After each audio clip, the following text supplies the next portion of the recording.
In this video, I am going to show you how to enable notifications on WordPress.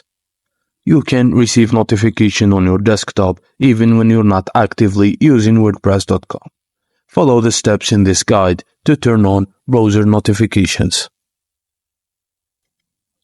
To turn on WordPress.com notifications in your browser, visit your site's dashboard.